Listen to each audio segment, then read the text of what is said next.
السلام عليكم ورحمة الله وبركاته. الشمان هركبوني أكم جرت النجاة أبدا هيا كيسن دفني جرمتينا لمتينا لأبان جدي متينا لنجدين دلمده عاد سمية ሁሉም ቦታ ስትሄድ ሴቶችም መጠፋጠፍ ብቻ ነው እንደ ስራ። አላሁ አክበር። እስኪ አንቺን ጀጠገፈን ይወልት ደብና አሽ መጀመሪያ እስቲ በደንብ ብንተዋወቅ ታይተንም ማናቀም። እሺ እንደዛ ብናወራ ይሻላል። ከዛ ጀምረን አይ ብቻሽን ነይና የመጣሽ ነው ካሜራ እንዳስቀመጥኩ እንዳታቀብኝ ዝም ብዬ እጠብቃታለሁ። የመጣች ነው። ሰላም እንዴት ነሽ? ሰላም ሰላም አለ እንዴት ነሽ? ሰላም ነሽ? ሰላም ቤዛ ነሽ? አልተሳሳትሽም። አንቺ ነሽ? እንዴት ነሽ? ደህና ነሽ? ሰላም ነው? በጣም ደስ ብሎኛል። እንኳን ደስ ያለሽ። አመሰግናለሁ። ከሰይድ ጋር ትገቡ ነው መሰለኝ። መጀመሪያ ስለመጣሽ መጀመሪያ እስቲ በደንብ ብንተዋወቅ ታይተንም አናውቅም። እሺ እንደዛ ብናወራ ይሻላል። ከዛ ጀምረን አይ ስለምቸኩል ብዬ ነው እና ያው ስለመጣሽ መጀመሪያ ምትመጪ እንደውም አልመሰለኝም ነበረ። መጀመሪያ ስለመጣሽ በጣም አመሰግናለሁ። ችግር የለውም። እኔ ስልክሽን በስልክ በቃ ለመሰለሽ ያገኘሁት አፈላልጌ ምንም አያስቸግርም ነበረ። እንዴት ነሽ ታዲያ? ትዳር እንዴት ነው?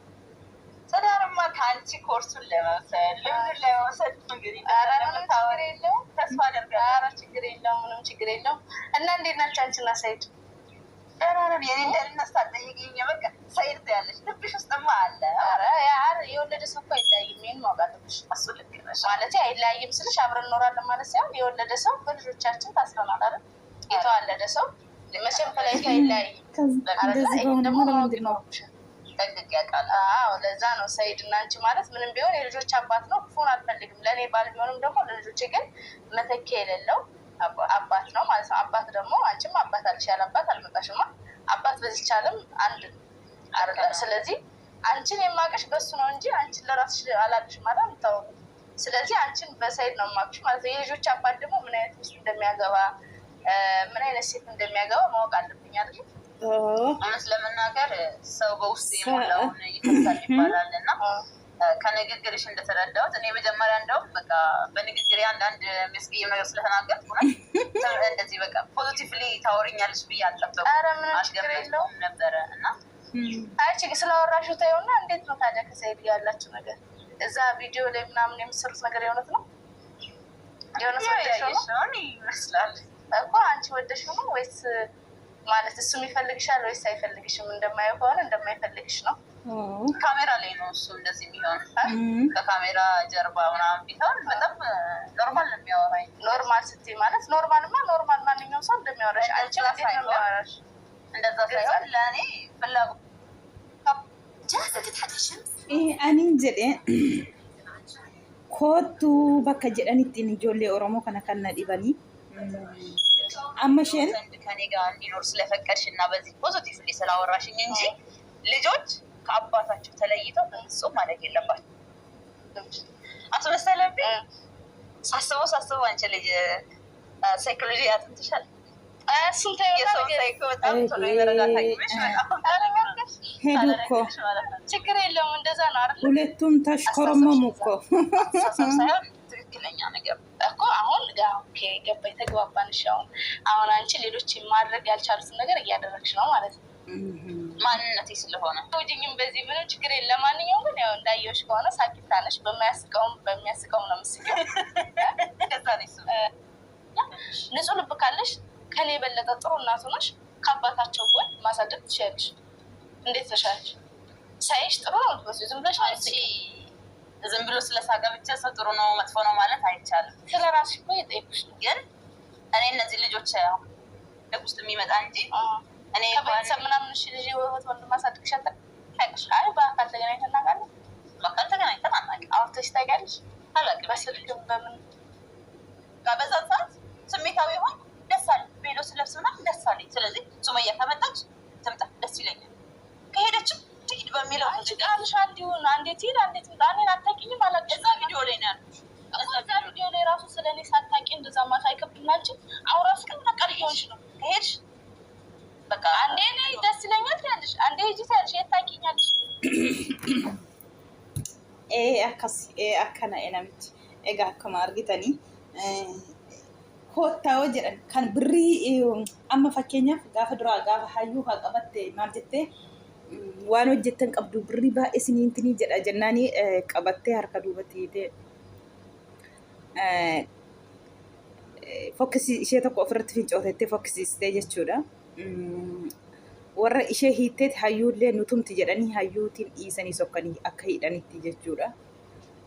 Har'a immoo kottuu sixootaa sii kennu hin qabaa. Garuu immoo saayidootti hin himin yoo dhugaanaaf kabaja qabaatte anillee si kabaja sin jaalladha.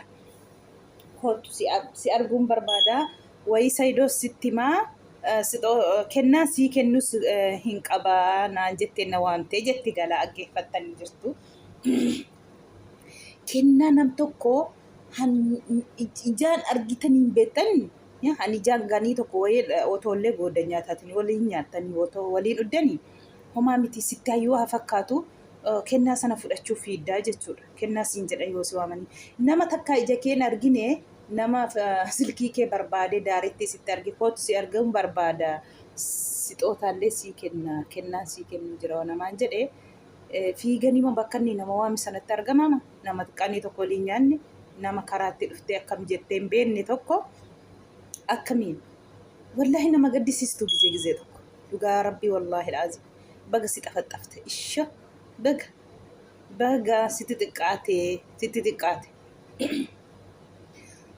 wallahi sitti xiqqaate maaliif jennaan mee kootu hanqanii guyyaa tokko argiteen beektu kootu kennaa sii kenna naan jettee fiiddeedhatti bakka ishee waamtetti mee akkam yaaddi beetti yoo akka saayidootiin na fuutu malee jettee faanarra deemtee boossu beetti sumayyaan immoo isa argiti jechuudha. Yoo akka kana kootu kennaa sii kenna wayii saayidoo sitti odeessattu buljuujuun kun fiiddeedhatte akkasitti kakkabalamtee jechuudha. Sayyuu kennaa sii kennaa wayii saayidoo sitti maasinaan jettee miti na waamte jetti achi dhaabatee saalfii hin qabne kennaa maa innetti irraa barbaaddu. Kennaan kana kennaa sii kennite bara kennaan kun maddii keetti fuutee ija kee fuurra kee wal jaanjessitee sii kennite kennaan kana kennaa fudhachuu dhatte mitiire kennaan inni isheen sii kennitu kanadha jechuudha. Kanaaf si waamte kennaa sii kennite ammallee bakka si waamte sanatti gizee tokko nama gaddisiistu.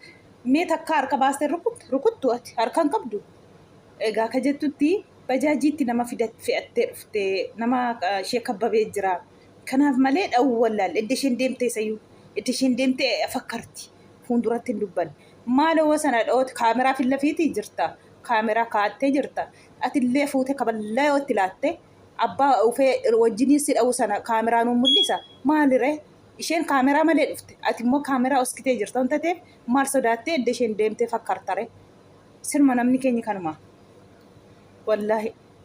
Akka isheen na aarsiteettu maqaa rabbicha na aarsitee jirti wallahi alazim na gubdee mee washeen akka kanaa kakkabaltu harka tokko gizee tokko olu taaltee anfeesaa to fuuteetti laattu maal akka hoolaa jala dhaabatte kakkabalamti mee dhugaa rabbii dubbadha wallahi akka isheen na gubdee boo uyi kennaa maalirraa fudhachuu hidhatte kennichi maa inneeti fudhattuufi nam tokko argitee hin beekne tokko kennaa sii kenne jedhanii dhugaa rabbii nama gaddisiisti wallahi alazim iddi isheen deemte dhabuu wallaalle maal gochuu wallaalle maal gootare dhawuu wallaalle achitti si maal buuke maa kaballaa tokkotti laattee hin du'in achitti yoo isheen akka kana kaballaa sitti caagootu.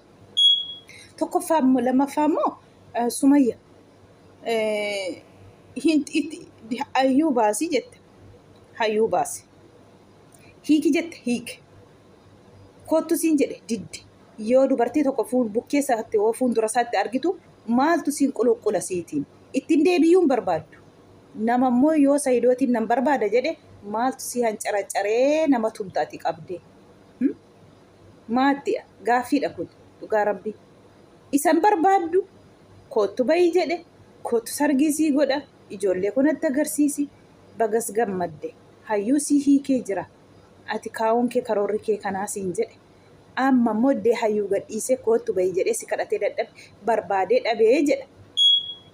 isin barbaadanii dhabdan isheen immoo barbaaddee sin argiti bakka barbaaddeetti si waamte kunoo kana gurra sinirraa fuudhaa jirti dhugaa rabbi isinitti taphataa jirti bakka deemtanitti hunda keessanitti barbaaddanii dhabdan isheen barbaaddee sin argiti sin immoo yoo barbaaddanii argattan akkasii kan nama ta'an keenyatti ama birrii fettee fiiddee dhufte ama birrii totti kennanii bakka abaluun jirtu kun talla oromoo tokkoon agarsiise yoo jedhan ufumaa wal gurguruu jedhu ufumaa wal baasu bakka jiran amma isheen isaanuma teesse isaanuma cinaa teesse jechuudha argachuun dandeenya moona kana yeroo barbaaddu immoo isaan argatti isheen yeroo barbaadan immoo ishee argachuu hin danda'an isaan immoo jechuudha isaanuma bira teessee isaanumatti diraamaa hojjechaa jirti argatanii amma qaxaroo qabdeefiiti dhufte isaanuma bira jirti fagoon jirtu laalaa barbaannee dhabnee jiru otoo hankeenya wallaahi qaata boolla keessaa wal baaste qaata wal dabarsitee wallaatti qaata kunooti nama jechu akka kana kuno akka kana delixxeen argamne degeessen argamne amma wana kana bakka ishiin jirtu dadhabanii dhiisanii kunoo isheen immoo kana sinuma bira teessee diraamaa sinitti hojjetti jechuudha kun amma kennaa fudhachuu dhufte haadha kennaa bagasitti kee himite salphoo kennaati fudhattu maayi akka kanaanii ani ishee kakkabalte jechuudha kootu jettee kaate dhugaa xiqqoo aarii keessa galeeni akka nama machaa'e ta'e nama gaddisiisti dhugaa rabbii wallaahi kaballaa ishee kakkabalte dhugaa rabbii harka tokkoon biti harka bitaan mirgaatiin kabalte wallaahi laaziim asiin mirgaan kabalte asiin bitaan viidiyoo sana inuma taa'ee ilaale dhugaa rabbii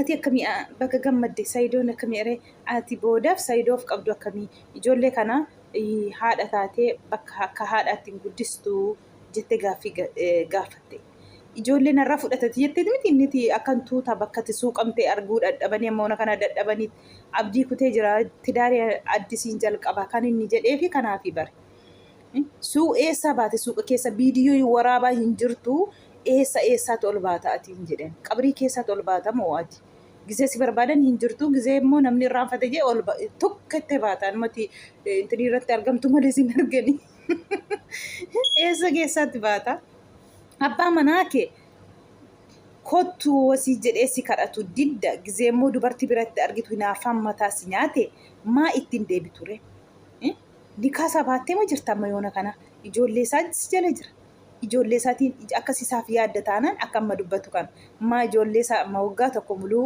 waggaa tokko darbeeyyuu lammaffaa keessa seentan maa ittiin agarsiisture ijoollee isaa yoo dhufiitti deebiyyuu dhiistere ija isaaf ija ijoollee isaa maa na agarsiisi jedhee si kadhatare akkasitti abbaa ijoollee kooti ani hamaa isaaf yaaduu jetta hamaa maaltu yaadde siin jedhe sila itti agarsiisi ka ijoollee isaa